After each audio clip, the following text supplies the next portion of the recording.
Order. Oh, here we go.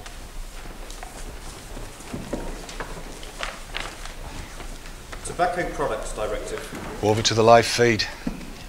Does a member of the European Scrutiny Committee wish to make a brief explanatory statement about the decision to refer the relevant documents to this committee? It is usual, but it is not essential. Mr. Smith. Thank you very much, Ms McIntosh. It's a great pleasure to serve under your chairmanship.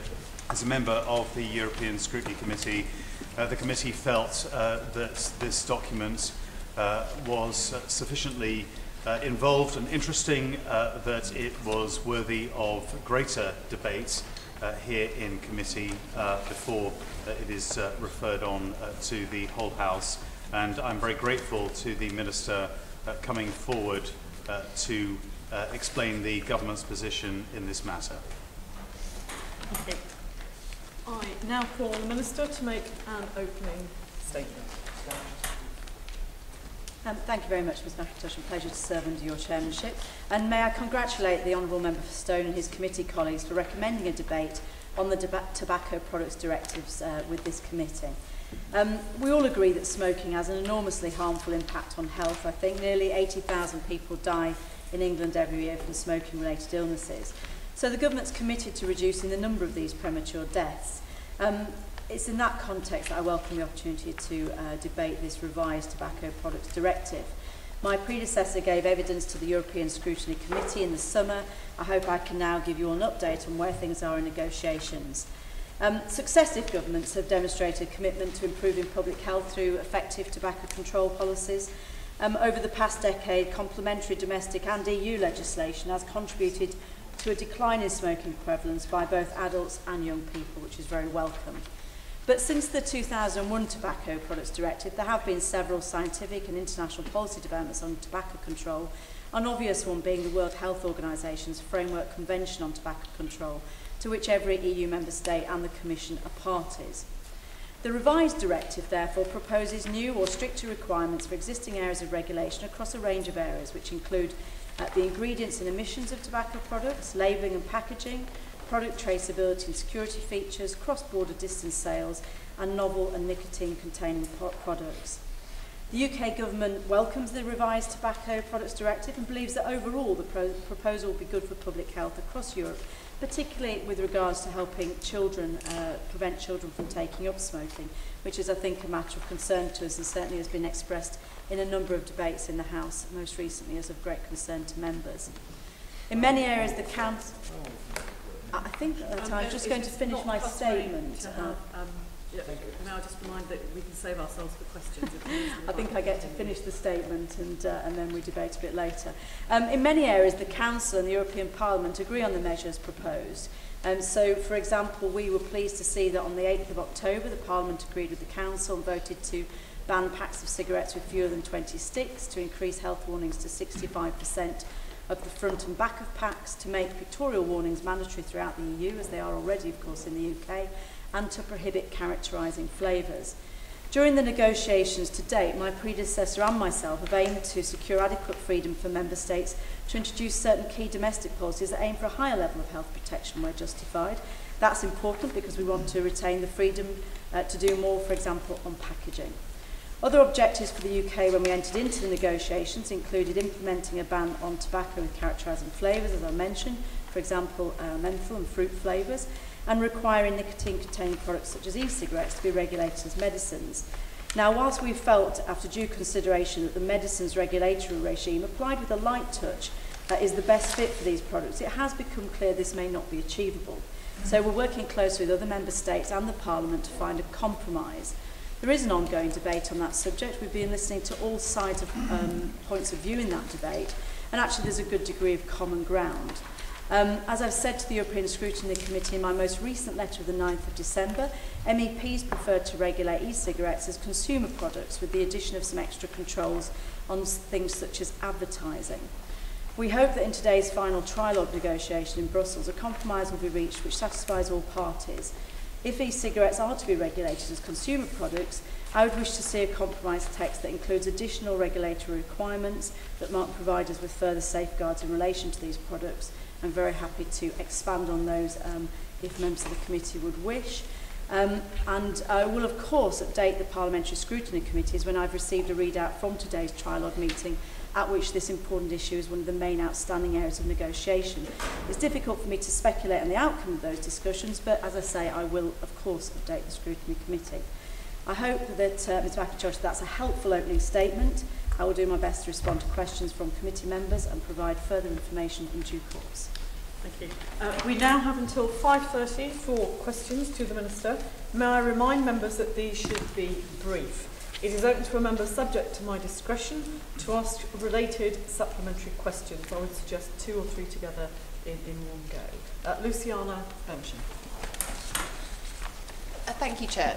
Chair, can I just seek your guidance following to the comments that you just made? Is it possible to make supplementary questions in addition to the groups of 2 or 3? Thank you, Chair.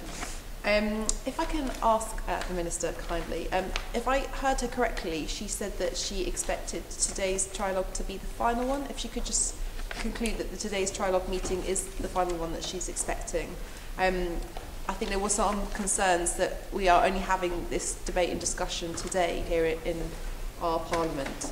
I'd be keen also to know what further opportunity there might be for this House to debate the final agreement prior to May 2014. Minister. Yes, it is the final trilogue, but there are obviously other stages in the process, but it is the final discussion. I know that people might welcome the opportunity to discuss this earlier. And actually, in relation to further opportunities to debate, I mean, I've actually been, in a way, slightly surprised that the House I haven't been asked to do a German debate or a Westminster Hall debate on this, on some aspects of this. I mean, we have obviously touched in other debates on some of the aspects that are very much covered by the Tobacco Directive in the backbench debate that we had in one late night German debate. But I'm sure there'll be further opportunity. I'm more than happy always to respond to questions put to me or motions put down for a German debate. Always happy to respond to those, debate these things further.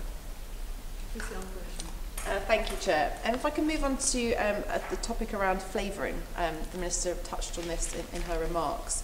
Can I seek clarification from the Minister about what the government's preferred option is for how prohibiting flavouring might be managed? And also, I'd be keen to know the Minister's view on the proposal of an 8 years transitional period for menthol cigarettes. Yes, it is the government's position that we wish to see characterising flavouring done away with as part of the directive. There's quite a lot of evidence that this is one of the ways in which smoking can be made more attractive to young people. It's a bit of a gateway into smoking. So we feel that's a move in the right direction. And in terms of the time, I mean, essentially that's, as part of the negotiation, there's a need to essentially allow a transitional period.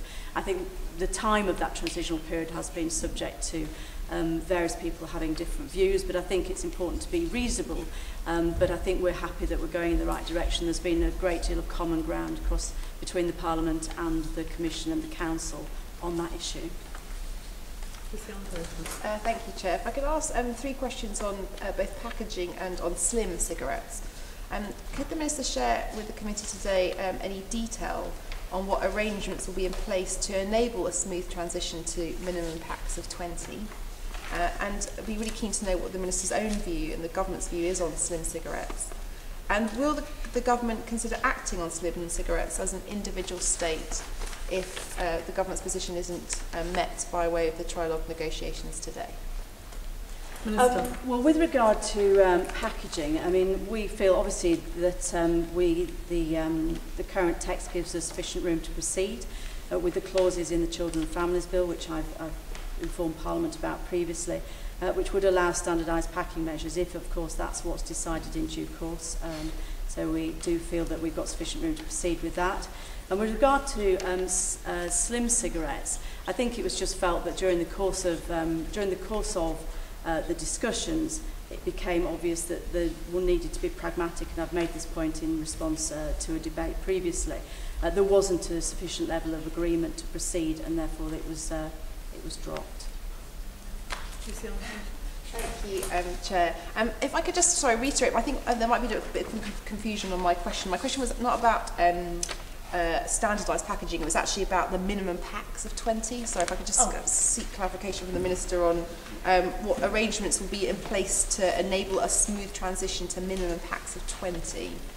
And then I heard what the Minister just said with regard to standardised packaging. I'd be really keen to know if there has been any progress since the urgent question we had in the House on standardised packaging, and perhaps if the Minister could share just a bit more about how that review is taking shape. Of course, and apologies if I misunderstood.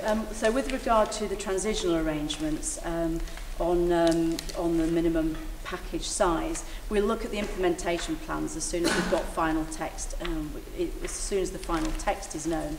But obviously one has to give due regard to business being able to make a smooth transition, but that's one of the things that we will look at as part of the implementation. But I don't think we see any sort of particular roadblocks to doing that, but until the final text is known we can't really expand on that.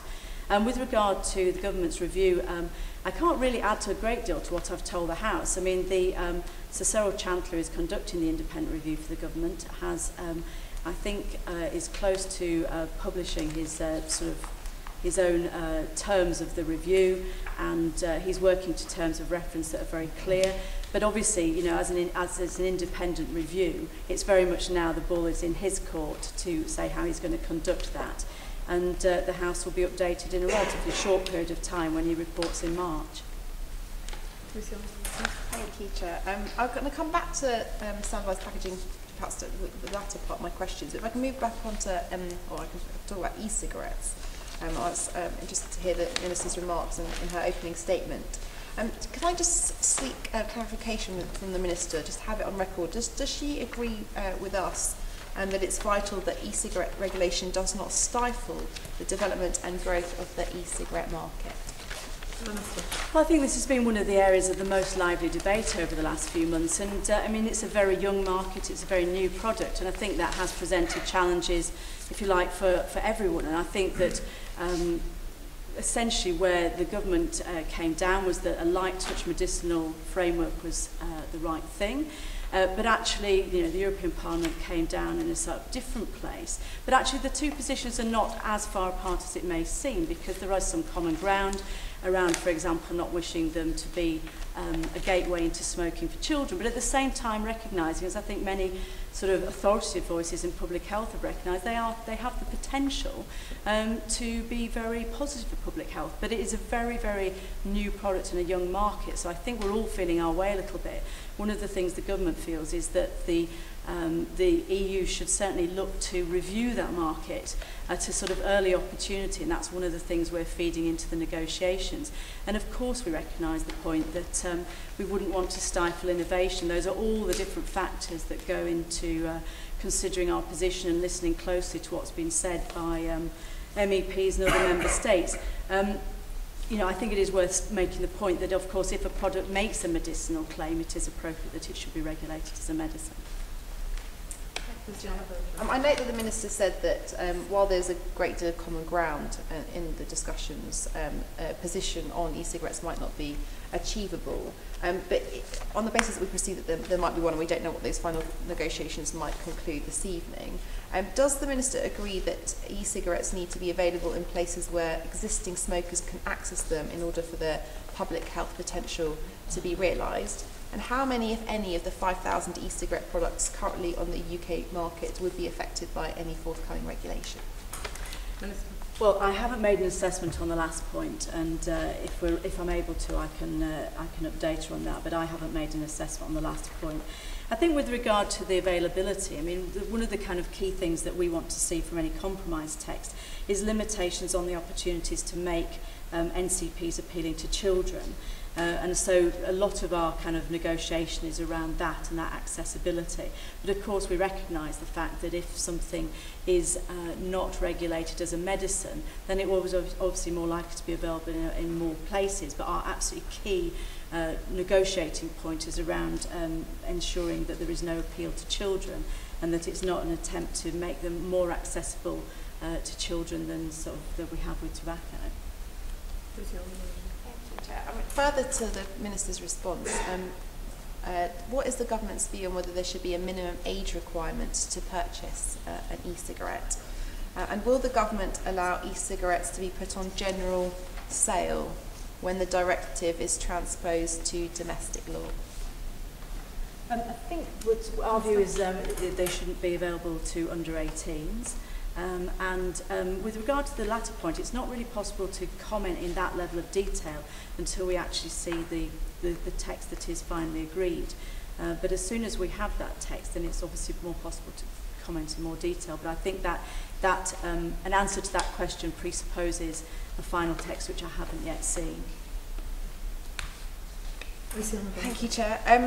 Does the Minister agree with us on the side of the House that it's simply a matter of common sense that adults shouldn't be allowed to buy cigarettes on behalf of young children? And if she does believe that, will she support the amendment from this side of the House that we've proposed in the other place to stop adults proxy purchasing cigarettes on behalf of children? Minister. Well, obviously I'm aware of the amendments being tabled. I think my mind is quite open on proxy purchasing, and I've said that to the House before. I mean, successive governments haven't proceeded, including the government, obviously, which her front bench shadow Secretary of State was actually the Secretary of State, and that government didn't proceed either. I presume on the basis of the same assumptions, which is that the message has always been it's pretty difficult to enforce.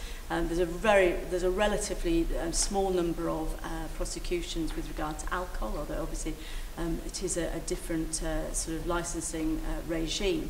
But I think that I said in a late night adjournment debate, which the Honourable Member for Solihull secured, that I was keen to hear from local authorities, from trading standards officers, and from any Honourable Member who wished to present evidence that this would be an effective tool to prevent children taking up smoking. Philip Davies. Thank you, Madam Chairman. Could the Minister explain what steps are being taken to tackle the illegal supply of packs of under 20 if they are banned? Well, clearly the enforcement of the illicit trade is a matter for Customs and Excise, and there's been some good success over recent years with the rate of illicit tobacco halving in that time. We would clearly be working closely with colleagues on that, but with, my concern as the Public Health Minister is what comes from a public health angle. That clearly, if the government was, for example, to decide to proceed with standardised packaging, it would be after having taken into account all those other matters, including the one to which he refers. Diana. On the question of e-cigarettes, does the Minister accept that a lot of people agree with her that it's a new market and needs reviewing? And whilst there's an argument for e-cigarettes which say they're a way of helping people to desist from smoking, there is a concern that they might prove a gateway product for young children. One of the great successes of tobacco control of my lifetime has been the denormalising of cigarette smoking. The danger with e-cigs is it may normalise puffing on a cigarette again. So it's a new market, it needs reviewing, and just because the e-cigarette manufacturers have poured so much money into promoting doesn't mean to say that the government can't stand back and look at the public health issues. I agree with her, and I think that I've had all of those arguments put to me, as she can imagine, over the last few months. And there are strong views on both sides. I mean, I've had people argue strongly that e-cigarettes were a gateway out of smoking, and people argue strongly that they were a gateway into smoking. And I think that the concern she identifies with regard to being extremely cautious about anything that might encourage children to take up smoking and to normalise it, that is the concern we are most sensitive to, which remains predominant in our sort of negotiating position. And also it depends on things like whether they contain nicotine and all the other things in there. So we're very alive to that. I think she's hit the absolute nub of the issue. If I could actually, Ms McIntosh, just say with regard to the age limit, further to my previous answer, that is something we would want member states to be able to determine and to set. Thank you, Madam Chairman. Coming back to the issue of selling packs of 10 and packs of under 20, if this is done to try and stop children from purchasing cigarettes, could the Minister explain, given that cigarettes will be being purchased currently illegally by children, can she explain why she doesn't believe that the packs of 10 would be purchased illegally by children on the black market, untaxed and therefore cheaper than they are at the moment? If it's done for the benefit of adults, can she tell us what other areas the government believes that something is bad for you where they think that people should be forced to buy things in larger quantities and rather than smaller quantities. Well, with regard to the pack size, there's quite a lot of evidence to show that children in particular are very sensitive to the price of the product. I mean, you know, the packets of 10, for example, you know, often colloquially known as kiddie packs for a reason, and therefore we think it's the right thing to do. In fact, there's only, I think, Italy and the UK that actually sell the smaller packets in the EU. So we do think it's the right thing to go down to sort of eliminate that. And I mean, you know, my honourable friend makes a familiar challenge around you know, what adults can do. It remains the case that with regard to tobacco, there is no other product that even in small quantities is very bad for your health. I mean, the same argument does not run across food, alcohol, all those things. There is no tobacco in moderation argument, so I think it puts it in a very different place in public health terms. Thank you. The Minister, I know, is very committed to evidence-based policy making. She said earlier that arguments are made very forcibly, both that e-cigarettes could be a gateway to smoking tobacco and indeed that they could be a way out of smoking tobacco. Has she herself seen any persuasive evidence that either of these strongly made arguments are supported by? I've seen some evidence in both directions, but I think it would be fair to say that one of the reasons this is so hotly debated is because the product is too new and the market is too young to have a categorical view either way, which is, I think, why we are acknowledge the fact there may be some need for compromise because there are differing views on this.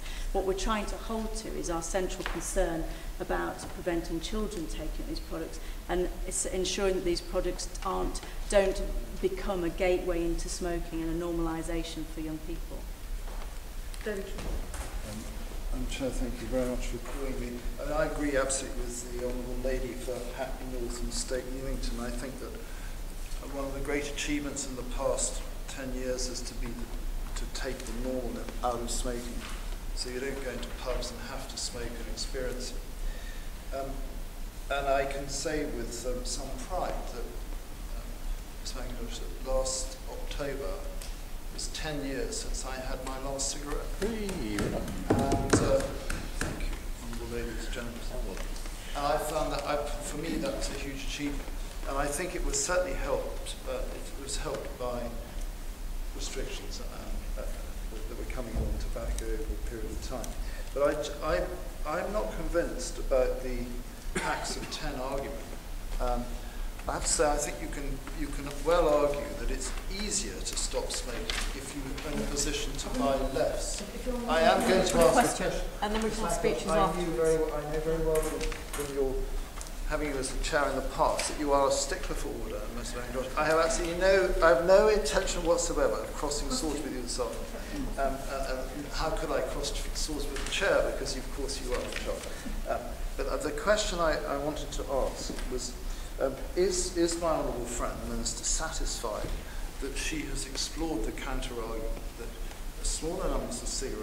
having a small number of cigarettes available in the shop actually helps those who are giving up smoking because they're not tempted to buy larger numbers of cigarettes? I rest my case.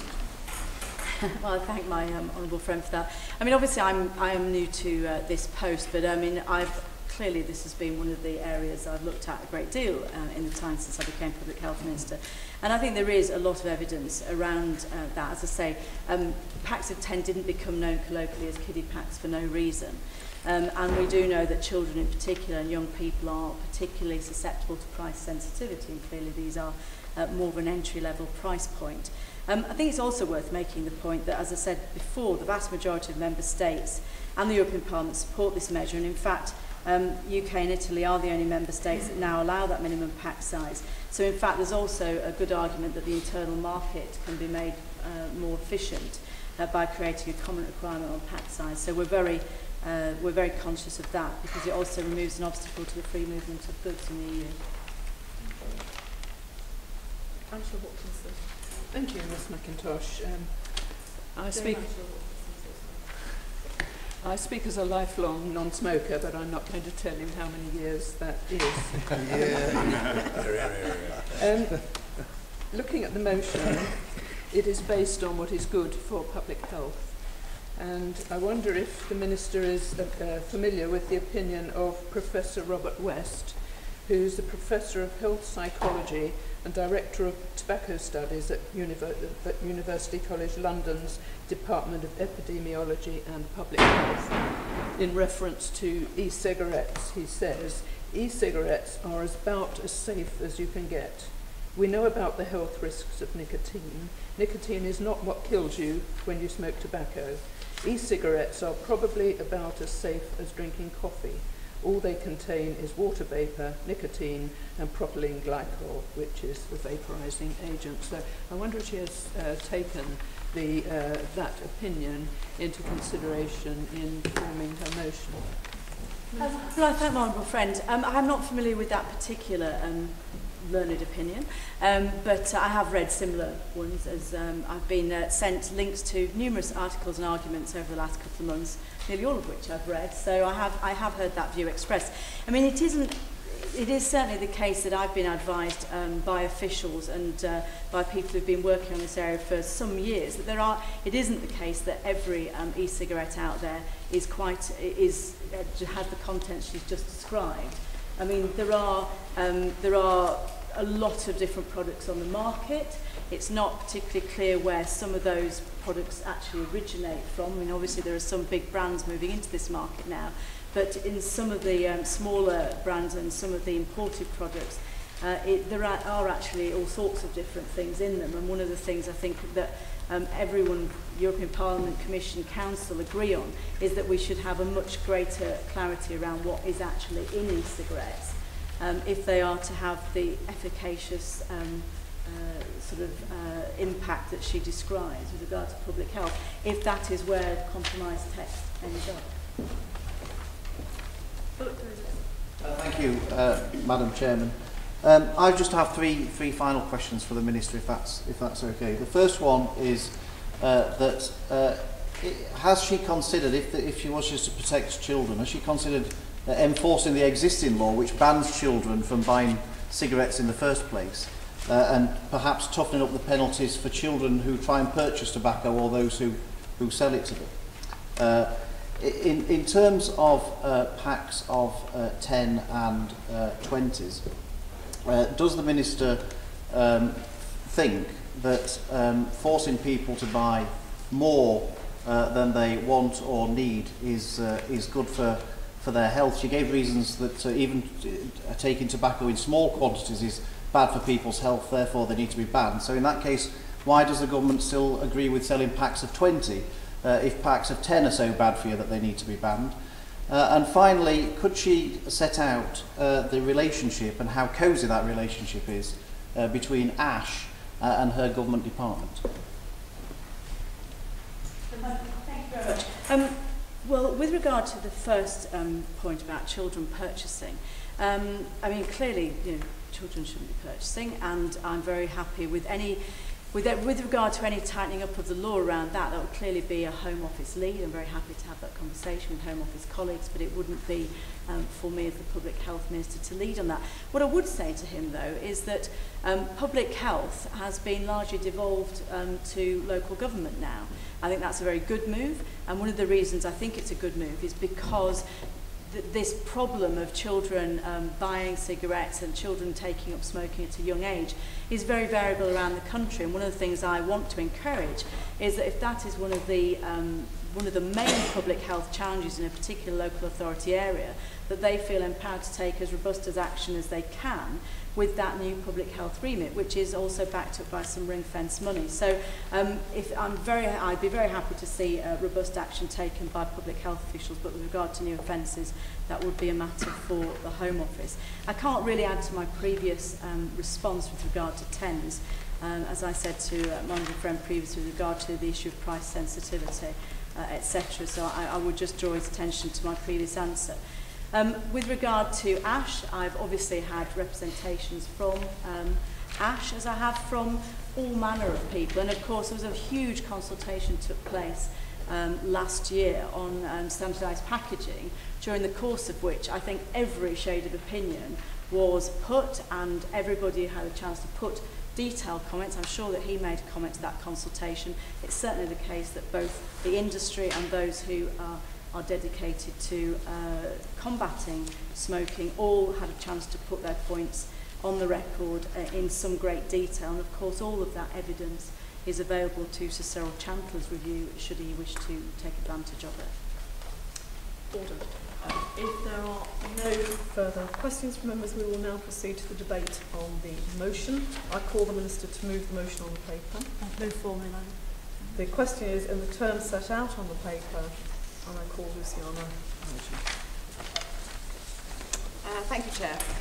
I'd like to thank the Minister for her statement and for updating the committee on the progress of the Tobacco Products Directive and for answering mine and other members of this committee's questions. Let me begin by expressing support for the aim of the government's negotiations to make smoking less attractive to young people. As we all know, tobacco is a unique product in that it will kill half of all people who use it as directed over their lifetime. So as we on this side of the House have said many times before, we are really keen to work with the Minister and her colleagues to support efforts to make tobacco products less attractive to young people. The directive is an important step as part of that effort. It will replace the existing regulatory framework for tobacco products and introduce a number of changes to take account of scientific, market and global developments over the past decade. The most significant of these is the World Health Organization's International Treaty on Tobacco Control, which came into force in 2005. I'm grateful for the Minister's update on the trilogue negotiations taking place between the European Parliament, the Council and the Commission. I do appreciate that they are ongoing, fast-moving and of a sensitive nature. And as I referred to, the Minister will be aware, however, that the European Scrutiny Committee has expressed regret that we are not having this debate sooner. And there's been limited opportunity for scrutiny before today by this House, as full details of the proposals being considered have not been made publicly available. And I therefore thank the Minister for what she has already said. The Minister touched on a number of aspects of the draft directive. If I can say a few words on each in turn. First, can I welcome the agreement to increase the size of pictorial warnings to 65% of a cigarette pack and to apply these to both sides of a pack. We do know that these kind of graphic images are proven to make health warnings much more effective. That's why the last Labour government introduced them in 2008 and why the UK was the first country to require pictorial warnings on all tobacco products. It is regrettable that the stronger proposal for picture warnings to cover 75% of packs was not adopted, but I think most people would agree, however, that 65% is a positive step in the right direction. We should also note that in specifying a minimum dimension for the health warnings, this change will also effectively ban the perfume and lipstick-shaped types of packaging that many tobacco companies are using. These glitzy designs are often some of the most powerful in attracting young people to smoking, particularly young women. I'll give way. I'm very grateful. Is the Shadow Minister seriously trying to say that people who can't see a warning of 65% of the size of the pack would be able to see one at 75%, and that actually some people wouldn't actually see the warning if it was only 65 rather than 75% of the pack? Because I think most people find that quite extraordinary. I thank the honourable member for his intervention. He will know that on this side of the House we support standardised packaging of cigarettes, which would have even bigger warnings. So I'm referring today to the EU Tobacco Products Directive, but we are having separate conversations about what might happen here in the UK. I will give way. Well, she made the point that she regretted that the government hadn't agreed to 75%, or that the directive hadn't agreed to 75% and only 65%. The clear presumption from that is that she must think that some people will only see a warning if it's 75% of the packaging, that wouldn't see it if it's only 65% of the packaging. Is she seriously claiming that, or is this just gesture politics that she's indulging in? Thank you, Chair. Again, I'll reiterate the point that I just made. We would like to see. we would like to see standardised packaging of cigarettes, which would have even bigger warnings on both sides of our packs and wouldn't have other things on that packaging to distract users. There is very clear evidence to show that standardised packaging has an impact on people buying their cigarettes. I was acknowledging the fact that the European directive, as we expect, will have warnings of at least 65%. I did say that as a step in the right direction. We would have liked the upper tier, which was being discussed at the time of 75%, but ultimately here in the UK we would like to see standardised packaging which has those very, very big warnings. We also agree that the importance of tackling flavoured tobacco products. As the World Health Organization's Framework Convention on Tobacco Control states, there is no justification for permitting the use of ingredients such as flavouring agents which help make tobacco products more attractive. The only reason for adding chocolate or fruit flavours to a cigarette can be to make them more appealing to people, particularly young people who might not otherwise try them in the first place. I asked a number of questions of the Minister, and I'm going to refer to them in my comments now. I did listen to the Minister's response to one of my questions earlier, and I would be very keen to know as soon as possible, and if the Minister can respond, how the transition will work on the flavouring, on the very specific point about flavouring of cigarettes, and also how the 8 years transitional period for menthol cigarettes will work also. I did listen to her comments carefully before, but I would be keen to know just a little bit more detail on that how she anticipates that transition to work. The directive also will increase the minimum size for a cigarette pack to 20, which is very sensible. And as the Minister referred to, it is already the case in the vast majority of EU countries. In fact, as the Minister said, it's both only the UK and Italy, which is very much in the minority, which still allows the sale of packs of 10. Would the Honourable Lady give way? I'll give way to my Is the Honourable Member aware that for my generation, starting smoking often meant going and buying a single cigarette? You could go to a small shop and buy one cigarette and a match, and that was their entry into the start of smoking. So I fully agree with her that a minimum of 20 is a very good thing. Well, I thank my right honourable friend, for his comments. We do know that young people are more likely to buy packs of 10 than adults, and of course they're cheaper. The smaller the packet, the more affordable the tobacco product is to minors. Again, we will be very keen to know the arrangements that will be put in place to enable a smooth transition to minimum packs of 20. On slim cigarettes, proposals to ban these were rejected by the Parliament, and as the Minister has said previously, this decision was unlikely to be reopened during the trilogue. We know that the market for slim cigarettes has grown 10 times faster than the overall cigarette market over the past 5 years. Cancer Research UK and other studies have also found that teenagers rate slimline designs as safer, more elegant, and more stylish than standard cigarettes. I would be very keen to hear a definitive answer from the Minister about whether the government would consider acting on these as an individual state. And if I can turn specifically to e-cigarettes, as the Minister has noted, the approach to nicotine-containing products is one of the more contentious aspects of the trilogue negotiations. And while, as the Minister referred to, there is a good deal of common ground, there is still an area that needs to be battled out, and there might not be a decision that's achievable and reached between all member states. With more than 100,000 people dying from smoking-related diseases across Britain every year, we do, though, need to be doing everything we possibly can to support people who want to quit smoking and discourage young people from taking it up in the first place. We know that an estimated 400,000 people across the UK have already switched from smoking to e-cigarettes, and NICE has expressed support for the use of nicotine-containing products, NCPs, like e-cigarettes, as an aid to help smokers cut down on tobacco use. If we are to maximise the potential benefits e-cigarettes can provide, however, they do need to be better regulated. As is the case with any new and fast emerging product, additional safeguards are needed to cover gaps in the existing consumer regulations and to allow this market to develop in the future. There are many questions now about the quality and standard of existing e-cigarettes, many discussions about the strength and the purity of the nicotine contained within the very many brands. And I referred earlier to an estimated 5,000 different e-cigarette products that are currently available. I don't think during the course of our conversations today that anyone is advocating banning e-cigarettes.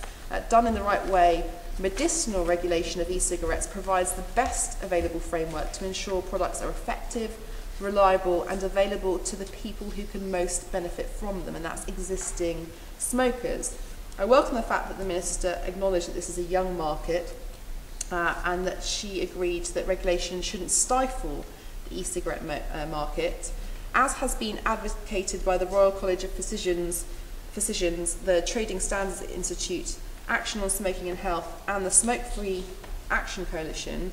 I agree that we need an approach that is permissive rather than restrictive. It is of course still uncertain what approach to e-cigarettes will be taken in the final directive. Most EU countries already have categories of medicines which can be sold outside pharmacies. Other forms of regulated nicotine replacement therapy are also widely available as non-prescription medicines. I would be keen to hear from the Minister what assessment her department has made of the impact the proposed policy options could have on the sale of e-cigarettes in the UK. It really is very crucial that the Minister assesses how many, if any, of the 5,000 products currently on the UK market would be affected. And further to the Minister's answer before, I'd be very keen to know if the government will allow e-cigarettes to be put on general sale when the directive is transposed to domestic law. Overall, I hope that we are in agreement on the need for a solution that maximises the potential of e-cigarettes to dramatically reduce the harmful impacts of smoking addiction while ensuring that nicotine-containing products are not made attractive to children. It is challenging that we don't have proper research on whether e-cigarettes are a gateway product to children, but I think we're both on both sides of the House in agreement that our number one concern is about how we don't in any way encourage future generations to take up smoking. And finally, the draft directive does allow for member states to go further in legislating for tobacco control themselves. And with that in mind, I noted the response from the Minister around proxy purchasing. And I'm just keen to just explore this a tiny bit further with the Minister. And I heard what she said, but I would be very keen to know specifically if she will be supporting our amendment that we proposed in the other place to stop it from happening, to stop proxy purchasing from happening. And I'd also be very keen to know when the Minister will be publishing the government's enabling amendments to the Children and Families Bill to allow full scrutiny by this House to ensure that the government's amendments on standardised packaging of cigarettes are as watertight as possible. I look forward to the Minister's response, and this really is an important debate, and I know she will be following the conclusion of negotiations on the directive closely, as I will. I really do hope that we can work together to secure the best possible result to help protect future generations from the dangers of smoking. I call on the Minister. Thank you very much. Thank you, Ms McIntosh. And can I thank the Honourable Lady for her generally very positive response, and I welcome her desire to work in a sort of a cross-party way on the important issue she concluded with, i.e. to do all we can to prevent children from taking up smoking.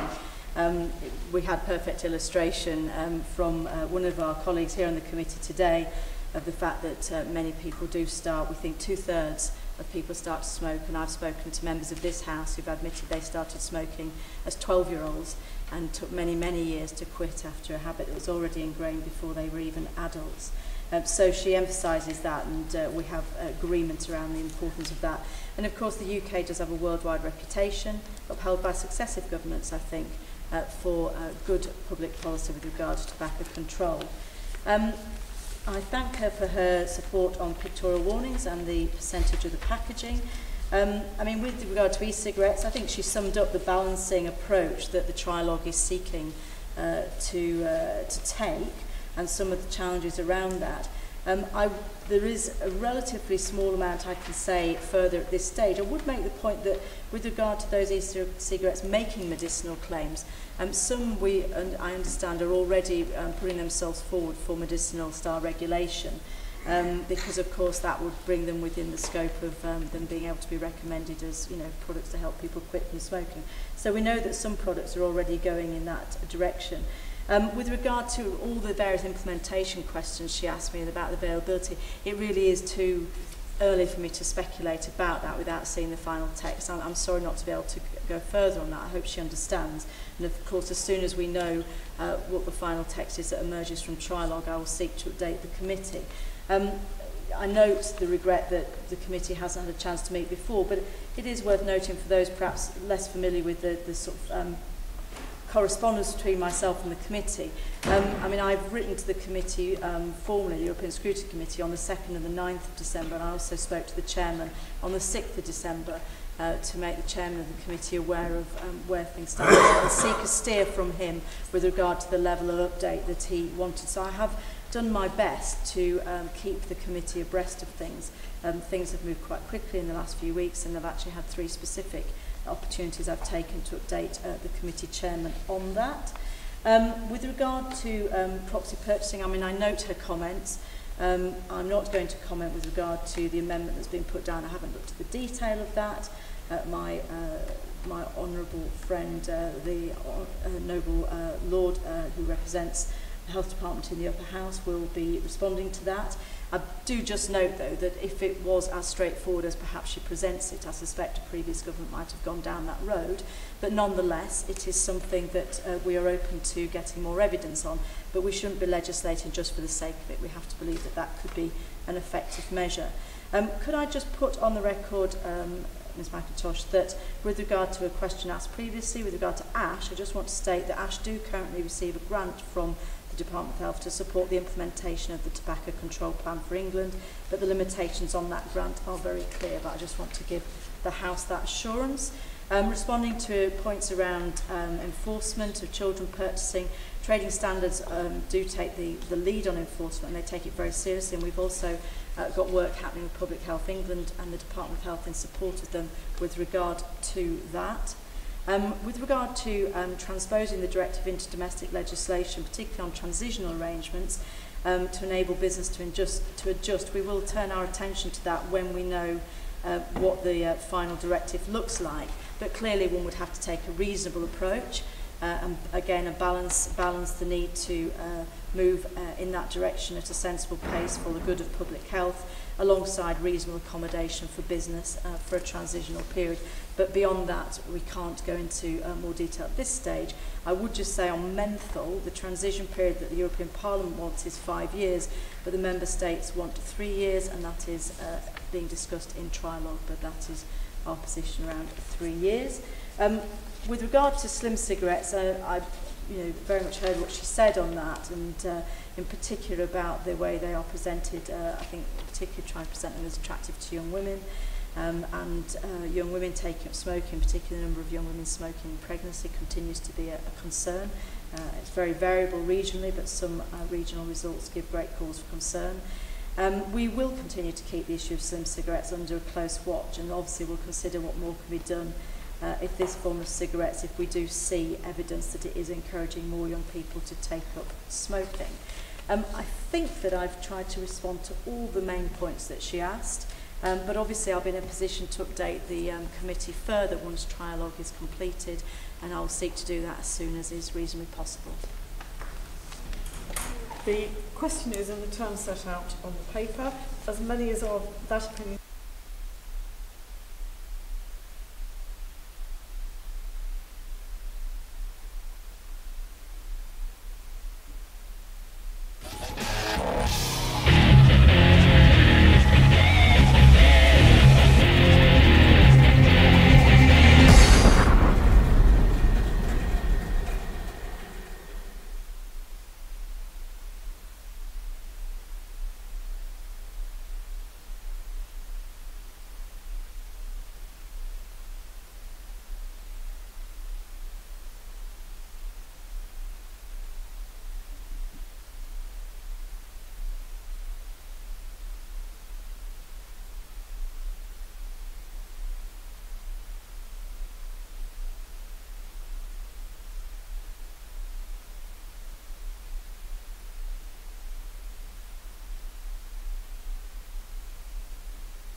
And at that point, it would appear that the transmission has stopped just as they were about to take a vote. Have you managed to pick anything up, Chris? Yeah, we're hearing you loud and clear. Yeah. If anybody's got anything on that transmission, it's stopped here. No, it's stuck. Stuck for everybody. I'll see if I can get it working any better.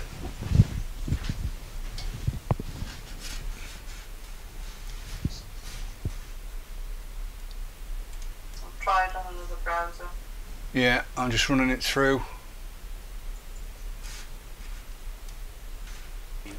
Before it is referred All right, we're back. to the whole House, and I'm very grateful to the Minister coming forward to explain the government's position in this matter.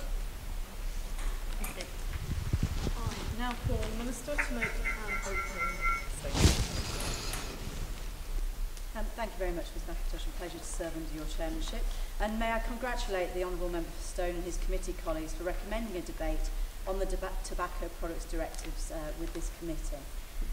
We all agree that smoking has an enormously harmful impact on health. I think nearly 80,000 people die in England every year from smoking-related illnesses. So the government's committed to reducing the number of these premature deaths. It's in that context that I welcome the opportunity to debate this revised tobacco products directive. My predecessor gave evidence to the European Scrutiny Committee in the summer. I hope I can now give you an update on where things are in negotiations. Successive governments have demonstrated a commitment to improving public health through effective tobacco control policies. Over the past decade, complementary domestic and EU legislation has contributed to a decline in smoking prevalence by both... As has just been pointed out, that would appear to be back to the start, so the whole thing got cut when they went into the vote, which is a pain in the bum. Excuse the builder's bum, while I just shut that damn thing up. Yeah, it actually states that the live feed's gone. It states on the website ended at 5:19. Yeah. So what that basically means is they went to the vote and decided that they didn't want us to see what the vote was. So it's going to be a case of checking Hansard to find out exactly how it all went. This is transparency of government. So they'll have voted on what to do about what Ellison has said in the Scrutiny Committee, and they've decided to pull the plug so that we couldn't see how the vote went. This is your government working for you. That is ridiculous. It absolutely is. Right, Peter Beckett's saying they've referred the debate to the whole House. Let me just confirm that. Right. They've referred the debate to the whole House. I hope that's the case. He thinks. We'll have to wait and see. We'll get that confirmed. And if that is the case, we'll obviously confirm everything and let you know. If they've referred it to the whole House, that makes the whole House, Parliament, the UK Parliament, will be debating the whole thing. I think we need to be in touch with our MPs, as ever was. And there's more to come as well, obviously, because we'll get the final, well, if there is a final result from Trialogue, there's a press conference scheduled between 9 and 9:30. And if that occurs, when that occurs, we'll try and bring it to you live. And on that basis, we'll have a bit better idea what's going on. There used to be, I think it was a Chinese curse that said, may you live in interesting times. And I think it's safe to say that we do live in interesting times. Yes. Says, I hope you've all got a good stock of e-juice and that you are enjoying it and that it's helping to keep you slightly calm. I'm going to be following this with a great deal of interest, but until later on, I think we probably need to bring this to a close. I'm just looking to see what's going on here. Can we we just advise everybody that it would be 8:30 our time? Yes. Well, I don't know. Is it scheduled for 8:30 or 8 our time, Chris? I thought it was scheduled for 9:30. Their time. We'll confirm that, but 9 o'clock their time, wasn't it? yes, which is 8 o'clock our time. So we'll be around here from around about 10 to 8, I suppose, ready for the press conference. And if it goes ahead, we'll bring it to you live. And I'm with Reptile Keeper. May the flies of 1,000 camels infest your underpants and may your arms become too short to scratch. I would wish that on a lot of MPs and MEPs. That's true. Thank you so much for joining us to watch through what's been going on. As soon as we know exactly what's happening, we'll let you know. Just keep the browser window open. God only knows when we'll be back, but probably around about 10 to 8 tonight. Until then, from Kat and me, thanks for watching, thanks for tuning in. Keep up the good fight, fight the good fight. We're in the right, not about us, without us. Until I see you a little bit later on, vape hard, and nil carborundum legitimine. See you in a little while. Why does this never work the way I want it to?